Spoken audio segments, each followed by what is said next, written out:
যুক্তরাষ্ট্রের president Donald ট্রাম্পের প্রস্তাবিত বিলাসবহুল বলরুম নির্মাণ প্রকল্প ঘিরে নতুন করে বিতর্ক তৈরি হয়েছে। বিষয়টি শুরুতে গোপন রাখা হলেও আইনি জটিলতা তৈরি হওয়ার কারণে এই ভূগর্ভস্থ স্থাপনা সম্পর্কে কিছু তথ্য প্রকাশ করেছে হোয়াইট হাউস।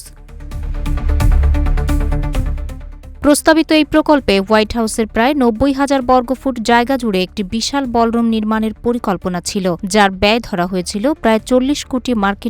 এটি ট্রাম্প প্রশাসনের অন্যতম অগ্রাধিকার প্রকল্প হিসেবে বিবেচিত হচ্ছিল। ইতোমধ্যে নির্মাণ কর্মীরা মাটি খুঁড়ে পুরনো প্রেসিডেন্সিয়াল ইমার্জেন্সি অপারেশন সেন্টার ভেঙে নতুন বড় ও আধুনিক স্থাপনা নির্মাণের কাজ শুরু করেছেন। 9/11-এর সময় সাবেক প্রেসিডেন্ট জর্জ ডব্লিউ বুশকেও নিরাপত্তার জন্য রাখা হয়েছিল এই প্রেসিডেন্সিয়াল সেন্টারে। এমনকি 2020 সালে আফ্রিকান আমেরিকান নাগরিক জর্জ ফ্লয়েডের হত্যা ঘিরে তৈরি হওয়া আন্দোলনের সময়ও ট্রাম্পকে রাখা হয় এই বাংকারে।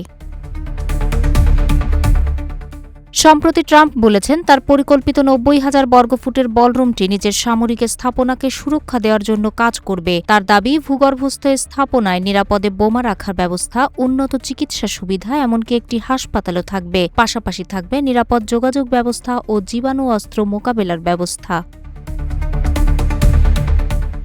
তবে ট্রাম্পের বলরুম তৈরির কাজ আটকে দিয়েছেন মার্কিন বিচারক জাজ রিচার্ড লিওন। তিনি বলেছেন, কংগ্রেসের অনুমোদন না পেলে প্রেসিডেন্ট ডোনাল্ড ট্রাম্প এ কাজ করতে পারবেন না। যুক্তরাষ্ট্রের ন্যাশনাল ট্রাস্ট ফর হিস্টোরিক প্রিজার্ভেশনের একটি নিষেধাজ্ঞা আবেদন প্রাথমিকভাবে আমলে নিয়ে রিচার্ড লিওন এ আদেশ দেন।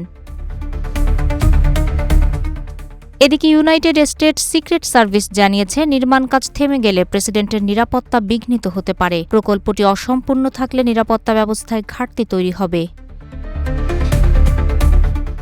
হোয়াইট হাউসের কর্মকর্তারা স্বীকার করেছেন, প্রকল্পটির কিছু অংশ টপ সিক্রেট হওয়ায় সব তথ্য প্রকাশ করা সম্ভব নয়। ফলে এই বাংকারের প্রকৃত পরিধি, ব্যয় ও সামরিক সংশ্লিষ্টতা নিয়ে এখনও নানা প্রশ্ন রয়ে গেছে। তাহের আক্তার, রূপালী বাংলাদেশ।